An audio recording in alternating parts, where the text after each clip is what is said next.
उत्तर प्रदेश में बुलडोजर और इनकाउंटर को लेकर एक बार फिर विपक्ष ने सवाल खड़ा किया है। इन्हीं मुद्दों पर बातचीत के लिए हमारे साथ यूपी कैबिनेट मंत्री अनिल राजभर जी जुड़े हैं, हम उनसे बात करेंगे।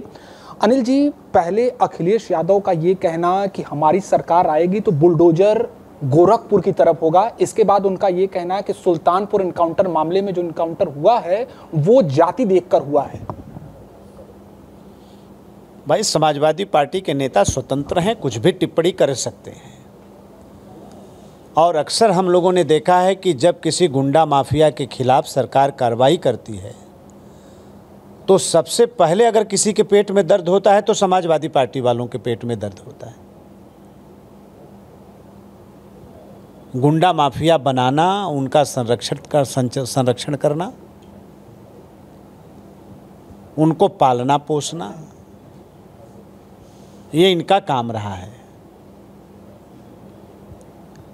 भाई, 1 लाख का इनामी अगर पुलिस पर गोली चलाएगा, कोई भी अपराधी पुलिस पर गोली चलाएगा, तो क्या पुलिस अपने सुरक्षा में गोली नहीं चलाएगी? उतनी बड़ी लूट हुई, अभी हाउस चलता तो उस लूट को आधार बनाकर हाउस को चलने नहीं देते और आरोप यही लगाते कि सरकार कार्रवाई नहीं कर रही है, व्यापारियों की सुरक्षा नहीं कर पा रही है। जब हम कार्रवाई करते हैं तो फिर इस तरह का ड्रामा शुरू करते हैं।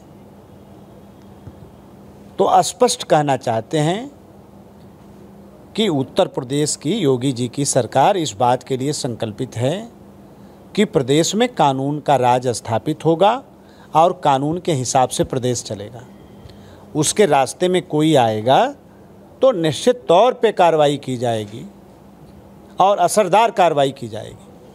बसपा का ये कहना है कि इस मामले पर जो भी सियासत हो रही है, भाजपा और समाजवादी पार्टी दोनों चोर चोर मौसेरे भाई हैं, दोनों लोग इसमें पूरी तरीके से। भाई देखिए, हम लोग तो अब भी कह रहे हैं, थोड़ा बहुत एक लक्षण अच्छा दिख रहा है। अब मायावती जी को थोड़ा चारदीवारी से बाहर निकलना चाहिए और थोड़ा जिलों का दौरा करें, अपने लोगों के बीच में जाएं, समाज के बीच में जाएं। ज़माना कितना बदल गया है इसका मुझे लगता है कि उनको अंदाज़ा होगा। बहुत दिन से तो बाहर निकले ही नहीं, तो बाहर निकलें और भारतीय जनता पार्टी को आरोपित करने से पहले एक बार उनको सोचना चाहिए। निश्चित तौर पे आज सरकार ने बहुत सख्ती से काम किया है और सरकार की जो कार्यवाही है उसकी प्रशंसा देश दुनिया में हो रही है। आज उत्तर प्रदेश के कानून व्यवस्था का अनुसरण हो रहा है दूसरे प्रदेशों में। इस तरह से हम लोगों ने काम किया है। अब एक अंतिम सवाल, हरियाणा में भी विधानसभा चुनाव होने वाले हैं, वहाँ की ही एक अंतर्राष्ट्रीय पहलवान अब चुनावी दंगल में हैं। उनका एक आरोप है कि हमें जो सहयोग मिलना चाहिए था पेरिस ओलंपिक में जब वो डिस्क्वालीफाई हुए, भारतीय प्रतिनिधिमंडल की तरफ से हमें वो सहयोग नहीं मिला। नहीं, मेरा ये कहना है कि अब तो वो विधिवत कांग्रेस पार्टी उन्होंने ज्वाइन किया है। अगर कांग्रेस पार्टी की जब वो सदस्य नहीं रहती, अगर वो ये बात कहती तो मुझे समझ में आता, उसका हम उचित जवाब देते। मुझे लगता है कि अब तो कांग्रेस पार्टी में वो शामिल हो गई हैं, तो उनके पार्टी के जो नेता हैं जो उनसे कहते होंगे वही वो कह रही हैं। ये मुझे लगता है कि उनके विचार नहीं हैं और ना ही उनकी बात है। उनके नेता ने जो उनको सिखाया पढ़ाया होगा वही वो बोल रहे हैं। 69,000 शिक्षक भर्ती मामले में जो सुप्रीम कोर्ट का आदेश आया है उसको कैसे देखते हैं मंत्री? देखिए, देखना ना देखना अलग बात है। माननीय न्यायालय के पास जाना हम सब लोगों का अधिकार है, सबका अधिकार है। कोई पक्ष गया है माननीय न्यायालय के पास, सर्वोच्च न्यायालय में। माननीय न्यायालय ने कुछ समय मुझे लग रहा है कि लिया है चीज़ों को देखने के लिए।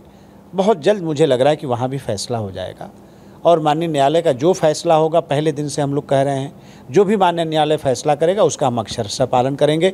माननीय उच्च न्यायालय ने जो आदेश दिया, उनके आदेश के पालन के क्रम में पूरी हमारी तैयारी, बहुत फूंक फूंक के सरकार कदम उठा रही है। कल कोई प्रश्न न खड़ा हो, कोई सरकार को आरोप न लगा सके, किसी के साथ कोई अन्याय न हो, इस बात का सरकार पूरा ख्याल रख रही है। ठीक तरीके से कार्रवाई को हम आगे बढ़ा रहे हैं। हम लोगों का यही मानना है कि ज़्यादा दिन नहीं लगेगा, बहुत जल्द सर्वोच्च न्यायालय का भी कुछ न कुछ मार्गदर्शन मिलेगा, उसका हम लोग पालन करेंगे। उत्तर प्रदेश उपचुनाव को लेकर जो भी तैयारियां हैं उसको कैसे देखते हैं? इसके अलावा आप कितनी सीटों पर अब लड़ने का? नहीं, तैयारी हमारी पूरी है और भारतीय जनता पार्टी और गठबंधन का हर उम्मीदवार चुनाव जीतेगा। हम 10 की 10 सीट जीतने जा रहे हैं। वन साइडेड इलेक्शन होगा। जनता प्रतिपक्ष को सबक सिखाने के लिए पूरी तरीके से तैयार बैठी है।